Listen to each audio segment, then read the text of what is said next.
जय हिंद दोस्तों, स्वागत है आपका जीएस अकेडमी पर। ये वीकली करंट अफेयर की क्लास। चलिए बिना देरी के शुरू करते हैं अपने पहले प्रश्न के साथ। तो पहला प्रश्न है, देश की खुफिया agency research and analytics wing यानी कि रॉ के नए प्रमुख के रूप में किसे नियुक्त किया गया? तो इसका सही जवाब है रवि सिन्हा।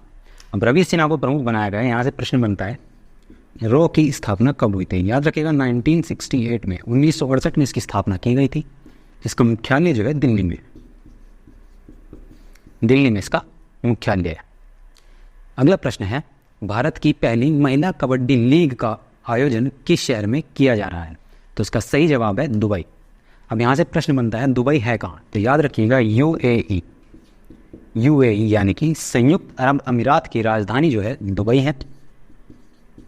अब एक और प्रश्न बनता है, यहाँ की मुद्रा क्या है? तो याद रखिएगा यहाँ की मुद्रा जो है दिरहम है। अगला प्रश्न है, एक्सिस बैंक के नए गैर कार्यकारी अध्यक्ष के रूप में किसे नियुक्त किया गया? तो इसका सही जवाब है एनएस विश्वनाथन। अब यहाँ से एक प्रश्न बनते हैं, इसका मुख्यालय कहाँ है? एक्सिस बैंक का जो मुख्यालय है मुंबई में है और इसका परिचालन जो है 1994 में प्रारंभ हुआ था। अगला प्रश्न है, इंडोनेशिया बैडमिंटन टूर्नामेंट में डबल्स का खिताब किस टीम ने जीता? तो इसका सही जवाब है सात्विक और चिराग। अब यहाँ से प्रश्न बनता है, इंडोनेशिया की राजधानी क्या है? तो याद रखिएगा जकार्ता। इंडोनेशिया की राजधानी जकार्ता है और वहाँ की मुद्रा जो है वो है रुपया। साथ साथ जिस टीम को भारतीय खिलाड़ियों ने हराया है वो मलेशिया की थी और मलेशिया की राजधानी जो है वो है कुआलालंपुर और जो वहाँ की मुद्रा है वो है रिंगित। याद रखिएगा मलेशिया के चियांग को और सोबुई को भारतीय टीम ने हराया है। अगला प्रश्न है, सोलर अल्ट्रावायलेट इमेजिंग टेलीस्कोप का निर्माण किसके द्वारा किया गया? तो इसका सही जवाब है IUCAA जो है पुणे में अवस्थित है। और पुणे में अवस्थित होने के साथ साथ जो इसने खोज किया, इस सैटेलाइट का काम क्या होगा? सैटेलाइट जो है त्वचा कैंसर जैसे रोगों की रोकथाम में मदद कर सकती है, क्योंकि इसके द्वारा सूर्य से आने वाली पराबैंगनी किरणों की अच्छी जानकारी और उनकी अच्छी माप की जा सकती है। अगला प्रश्न है, G20 शिक्षा समूह की बैठक का आयोजन किस शहर में किया जाएगा? तो इसका भी जवाब होगा पुणे। याद रखिएगा पुणे के अंदर ये बैठक आयोजित होगी। इसके साथ याद रखिएगा इस वर्ष G20 की अध्यक्षता जो है भारत द्वारा की जा रही है। भारत ने इसकी अध्यक्षता की है और भारत की अध्यक्षता के साथ साथ ये भी याद रखिएगा 1999 में G20 की स्थापना हुई थी। इसे यूरोपीय संघ के देशों ने मिलकर बनाया था, जिसमें 19 अन्य देश थे जो मिडिल ईस्ट और एशिया के आसपास के देश हैं। चलिए आगे बढ़ते हैं। अगला प्रश्न है, गोरखपुर स्थित गीता प्रेस के 100 वर्ष पूरे होने पर उसे किस पुरस्कार से सम्मानित किया गया? तो इसका सही जवाब है गांधी शांति पुरस्कार। अब यहाँ से प्रश्न बनता है, गांधी शांति पुरस्कार जो है इसकी स्थापना जो है 1995 में की गई थी, जब महात्मा गांधी की 125वीं जयंती मनाई गई। साथ साथ याद रखिएगा जो गीता प्रेस है इसकी स्थापना जो है 1923 में की गई थी। याद रखने के लिए इसके संस्थापक जो थे घनश्याम और गोदयाल थे।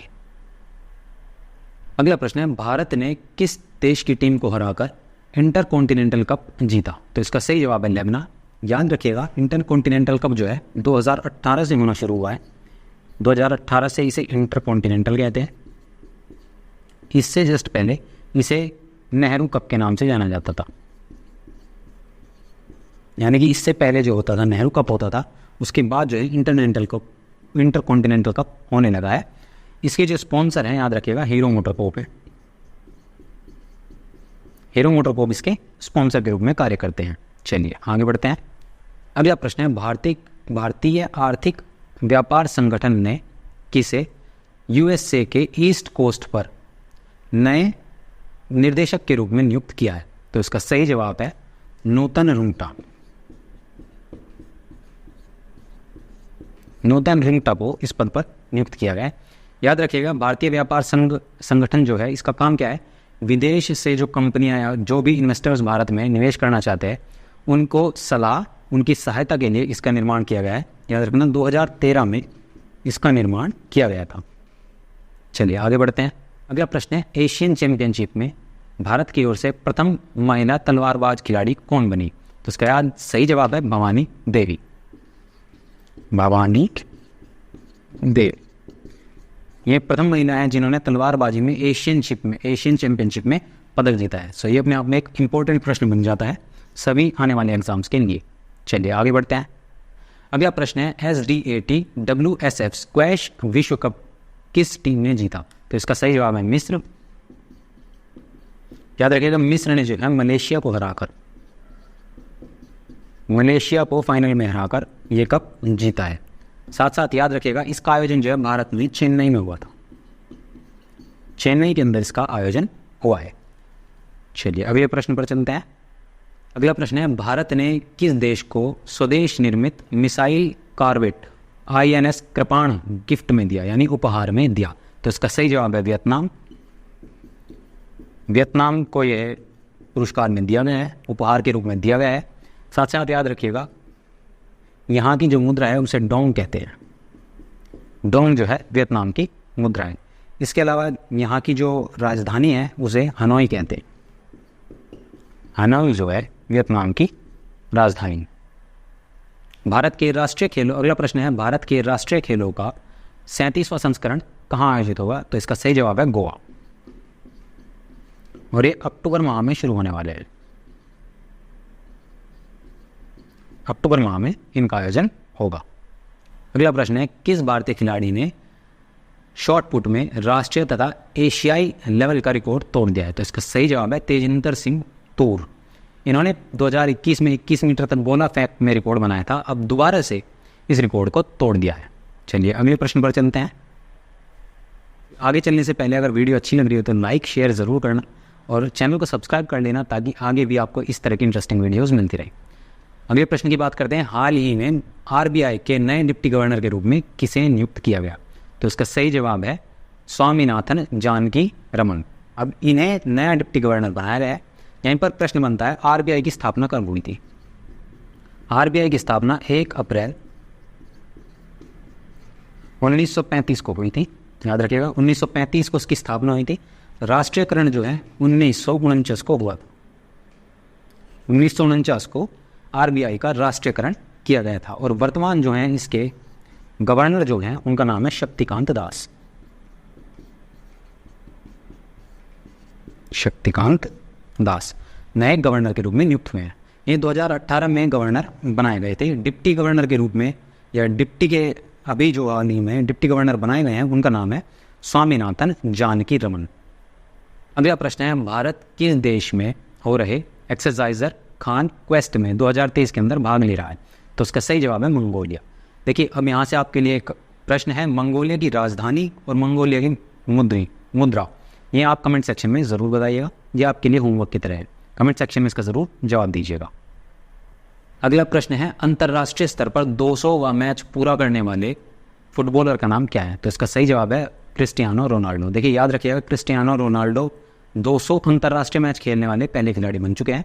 अब ये जो है पुर्तगाल के राष्ट्रीय टीम के खिलाड़ी हैं, यानी उसके कप्तान हैं और मैनचेस्टर यूनाइटेड की ओर से टूर्नामेंट में प्रीमियर लीग के अंदर खेलते हैं। अगला प्रश्न है, अंतर्राष्ट्रीय योग दिवस कब मनाया जाता है? मैं उम्मीद करता हूँ इसका क्वेश्चन सबको पता होगा, 21 जून। इसका जवाब मेरे हिसाब से लगभग सभी को याद होगा। चलिए आगे बढ़ते हैं। अगला प्रश्न है, किस लेखक को प्रतिष्ठित जर्मन पीस प्राइज के रूप में सम्मानित किया गया? जर्मन पीस प्राइज इसे दिया गया है। तो इसका जवाब याद रखिएगा सलमान रुश्दी। इन पर हाल ही में पिछले वर्ष की ही बात है जब एक आतंकवादी हमला भी हुआ था। आगे बढ़ते हैं। अगला प्रश्न है, हुरुन इंडिया लिमिटेड के अनुसार भारत की वर्तमान में सबसे मूल्यवान प्राइवेट लिमिटेड कंपनी कौन सी है? तो इसका सही जवाब है रिलायंस इंडस्ट्री। रिलायंस इंडस्ट्री जो है वर्तमान में सबसे मूल्यवान और सबसे ट्रस्टेड कंपनी के रूप में उभर कर सामने आ रही है और उनकी रिपोर्ट्स के अनुसार। अगला प्रश्न है, ओशन रिंग ऑफ योगा का आयोजन किसके द्वारा किया गया? तो इसका सही जवाब है इंडियन नेवी। अब यहाँ से प्रश्न बनता है, इंडियन नेवी के नौसेना अध्यक्ष कौन है, यानी कि चीफ कौन है वर्तमान में? तो याद रखिएगा एडमिरल आर हरि कुमार। हरि कुमार जो है इसके चीफ नौसेना अध्यक्ष के रूप में कार्यरत हैं। चलिए अगले प्रश्न पर चलते हैं। अगला प्रश्न है, राज्य स्तर पर योग सत्र के लिए सर्वाधिक लोगों के एकत्र होने का गिनीज वर्ल्ड रिकॉर्ड कहाँ बना? तो इसका सही जवाब है सूरत। सूरत के अंदर रिकॉर्ड बनाया गया है जहाँ लाखों की संख्या में लोगों ने एकत्र होकर 21 जून को योग दिवस मनाया है और योग किया है। अगले प्रश्न पर चलते हैं। अगला प्रश्न है, फिनलैंड के नए प्रधानमंत्री कौन बने हैं? तो इसका सही जवाब है पेट्री ओरपो। पेट्री ओरपो जो है नए प्रधानमंत्री नियुक्त हुए हैं, वहाँ पर लोगों द्वारा चुने गए हैं। अब यहाँ से प्रश्न बनता है, फिनलैंड की राजधानी क्या है? फिनलैंड की राजधानी है हेलसिंकी और यूरोपीय संघ का देश है, इसीलिए यहाँ की मुद्रा होगी यूरो। यूरो की मुद्रा होगी। चलिए अगले प्रश्न पर चलते हैं। अगला प्रश्न है, नासा के आर्टेमिस प्रोग्राम का हिस्सा हाल ही में कौन सा देश बना? तो इसका जवाब है भारत। भारत जो है इसका एक नया सदस्य बनकर सामने आया है। अगले प्रश्न पर चलते हैं। अमेरिकी कांग्रेस के संयुक्त सत्र में 2 बार भाषण देने वाले या सत्र को 2 बार संबोधित करने वाले भारतीय प्रधानमंत्री कौन बने? तो सबको पता है, हाल ही में प्रधानमंत्री वहाँ के दौरे पर गए हैं। इसका सही जवाब होगा नरेंद्र मोदी, जिन्होंने अमेरिकी कांग्रेस को यानी कि वहाँ के सदन को 2 बार संबोधित करने का सौभाग्य प्राप्त किया है।